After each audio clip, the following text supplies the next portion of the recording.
Hey guys, just thought I would check in and let you know how this week has been going. It's been rough. It's been a hard week, and today was pretty full on. School has been pretty all-encompassing. But Wednesday night, Chad and I did have a date night. He's home, and I feel like I've been able to breathe for the first time in a long time with him being home. I'm so grateful I have a husband who I can talk with and debrief with and process with and all of those things. It's honestly, I think, the only thing that's helped me being able to get through this season of infertility and all the fertility treatments, and of course all the losses we've just been through. I was talking with a girlfriend yesterday because I've just been feeling overwhelmed by the amount of assignments as we come up to the final 3 weeks of school. And in that third week we have 2 of our tests, and then after that we have our exam period, and there's 2 exams. And so I got an extension for my last assignment, and that was postponed a week out, but it then meant I was able to focus on that for a week and get it done and submitted. But it meant that ate up a week on the 3 other assignments I need to complete. And so they've been creeping up, and I've been trying to do a little bit of all of them at the same time. And then you add on to that about one of my exams, and the stress of it has really started to get to me. And so I know as Christians, I don't feel like we talk about it a whole lot. And maybe it's just me, but I don't think so. And that's about how as Christians, there's this innate thing in a lot of us to always be able to put your best foot forward, and you look and present yourself not a certain way that it's untrue, but maybe the best version of yourself, even when you're not feeling or experiencing that, or certainly I know I feel that way. Especially because you know people are watching how you respond in difficult times. And I know that I felt like that has been an extra pressure for me. Not just sharing with you guys here online, but also just with my school friends, the people at our new church, and I guess I was just so lucky for the group of friends that we had in the US, and not having that here. That support network has been really tough to try and reestablish. And we have amazing friends here in Perth. But what I had in the States was a Christian support network of friends who we did life with, and the amazing friendships that we have here are wonderful and supportive in other ways. But when I was mad with God, they weren't people I could talk to about that with. And it's not that I was struggling with the idea of believing in God or anything like that, but was just struggling with the how do I glorify God while I'm so mad at him? And it's not like about glorifying him in bad situations or when bad things happen, but I was just mad and sad and confused. And I think being confused has been the hardest thing for me, because I always have a plan. I'm a planner. And so not really having the next steps figured out, because we were sure we were given a promise, and now it's how do you live a life where you have to concede that that may never happen. And I don't think we talk about that as Christians. And I've done some digging, and maybe there's some of you out there who do talk about it, or there's books that you might know of, or podcasts or something. And if you do, please leave it in the comments. I would really like to know. But I just feel like, what happens to all of those people who felt very clearly they were given a promise? And I understand that promises don't, like, they can come true in ways that you didn't expect, but I don't understand how I could misinterpret something that seemed so clear. And so I think that's a lot of what the confusion has been about for me. And so for us this whole time, and especially since Chad's got home, we haven't really had that much time together to be able to process yet. But looking beyond the next step, because we kind of know the next step, but looking beyond that, if it doesn't work,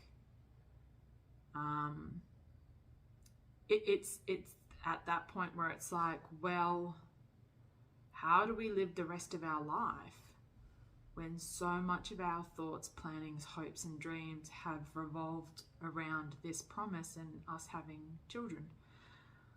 And that's been an interesting and different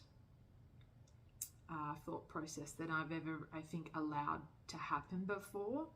And I'm not saying I've given up on the hope of us having children, but I'm also super aware for me that part of the reason God gave me that promise is because I was so preoccupied. My whole thoughts all day long, every decision, every pound or kilo, like everything revolved around the idea of me getting pregnant, and it was torturing me. It was absolute torture for years, for like 7 years. And then I felt we had this promise, and I felt it was confirmed by other people about until we got pregnant. And okay, so in that time I had a possible chemical pregnancy that I couldn't get a positive reading on a P-stick test at home, and no one at the clinic at the time in America would give me a blood test until what seemed like it being too late. And after this experience I've just had, it would explain that I was pregnant with low levels, and it wasn't multiplying the way it was supposed to. Because even the way, because my cycle was different and all that kind of stuff, and when my period started or the miscarriage started, it was very unusual. And so that was heartbreaking, and I felt pregnant, and then I felt like I miscarried. And I was talking with a Christian friend about it, and she's like, well, do you feel like that's God's promise fulfilled? And I said no. And she's like, okay, then so maybe that's not it. And I was like, okay. So we never got a confirmed pregnancy that time, and that would have been the second miscarriage that we'd had on our own. And then so it was like, okay. And so then we felt like we weren't supposed to do any further treatment until we moved to Australia. And then we felt like we got all these green lights to go ahead and do IVF. And even the way we got to do IVF felt like it was, you know, a miracle and God ordained. And Chad and I are quite sensitive, especially when God says no to something. Like, we've always been very sensitive to that. Sometimes they're like, okay, let's check it out. But when I feel like God's always been very clear with the no with us. And so then after I first got that promise and then had this miscarriage, and then I was questioning again, it was like, okay, I'm confused again. And I kind of had this encounter moment with God where I was praying to be prayed for and confirmed in this, and he was like, you told me that if you had your promise that you wouldn't obsess about it. If you just knew it was going to happen and you didn't know when it was going to happen, you could let it go. And I was like, oh, I felt like God kind of like smacked me upside the head. But like I was like, okay, I know it's going to happen. It's just a matter of when, and I don't know. Well, years and years and years passed since then, and I've now done 7 rounds of IVF. And so, yeah, on our 6th round, like, and after our 5th round at the old clinic, we were like, oh, do we keep going? We looked into it. We're like, okay, if we're going to do this again, we need to go to a new clinic. I know I've spoken lots about the reasons that we decided to do that. And we felt good about that.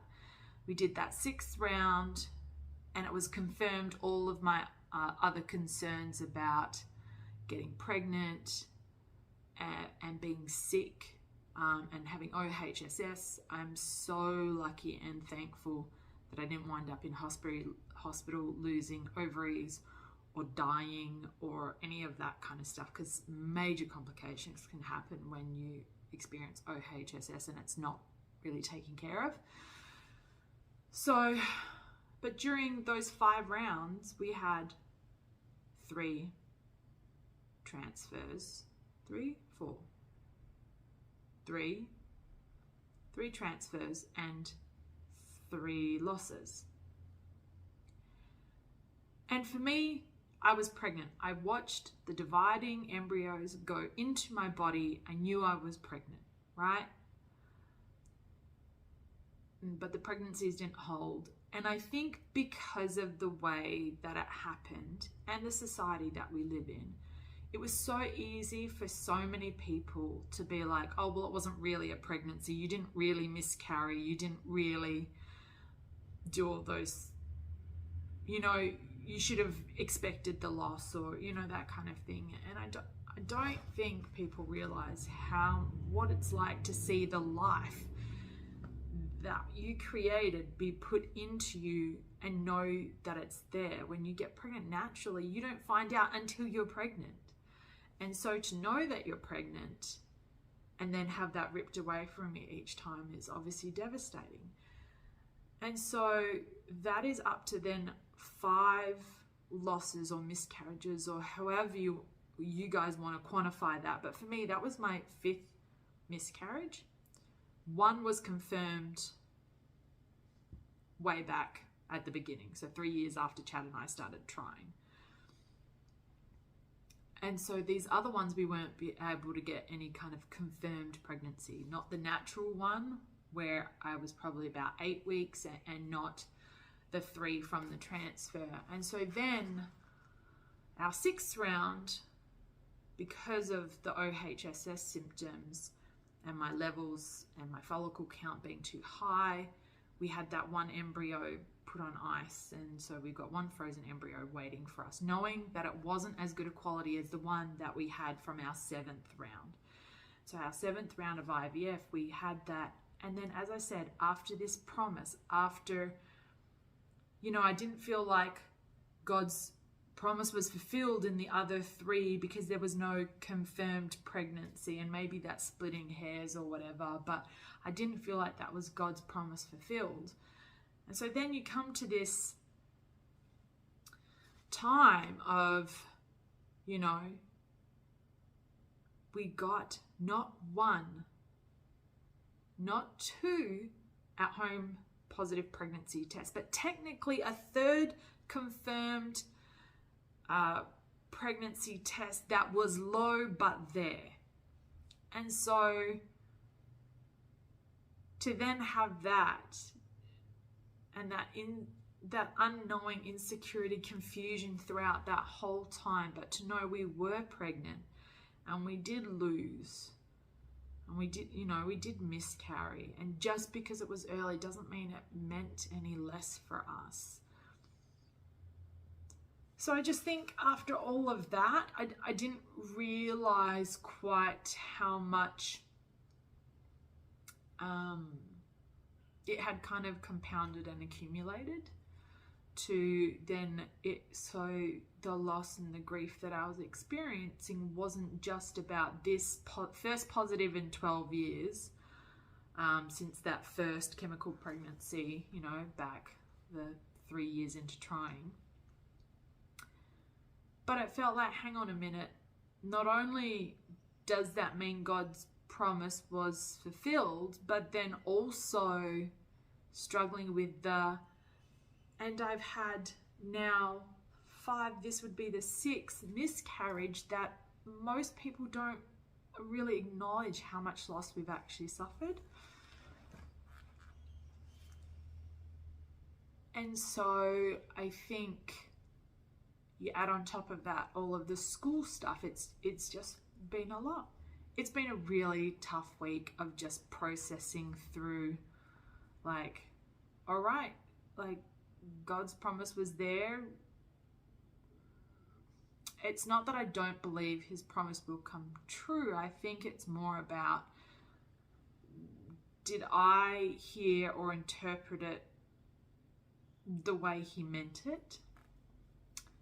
And kind of grappling with well, if that was God's promise fulfilled through this positive pregnancy test, then why put us through all of that to then have another miscarriage? Like, it felt cruel. So it's been a big week. There's been lots of tears and lots of kind of dark nights. But Chad and I have been able to at least be there for one another while he's been home this week and enjoy like a night off from all of the school and the infertility and the miscarriage stuff. And obviously now we're getting ready this weekend for Mother's Day. And this will be the second pregnancy loss that I've had right before Mother's Day. And so I know it's going to be hard and hurtful. And this will be the second Mother's Day since Chad's lost his mum. And so, yeah, it's just going to be a hard time. So I'm not going to church, and this is one of the first years. I think I didn't go last year because I wasn't on staff. But I mean, I really enjoy our new church, but I just don't know how sensitive they're going to be. Because I love church, but not all churches are very good about acknowledging either the pain, grief, loss, not only for people going through infertility, miscarriages, stillborns, or lost children, but people who have difficult relationships with their own mother, was abandoned by their mother, or their mother's passed away. Like, I don't think churches or society are very good about acknowledging the hard stuff. And it's not that I don't want us to celebrate months. I think they're super important. Obviously, I want to be one. And of course, they deserve to be honoured and rejoiced and respected and celebrated. But I just think when you're in that much pain and it's not acknowledged, and then people are like, well, why aren't you happy for everyone else? It's like, well, I am, but that doesn't mean I can't also simultaneously be hurting for me and my husband, him with losing his mum and me not being able to be a mum, and then his grief for me about not being able to be a mum. And yeah, it's a lot. So we're taking the day off from church. We're going to go play golf with my dad and my stepmom, and we're going to catch up and celebrate together. So I know this has been a long video, but I just feel like we don't always talk about the hard stuff. And I know I haven't always been great about talking or processing through the hard stuff. I like to acknowledge it and move on.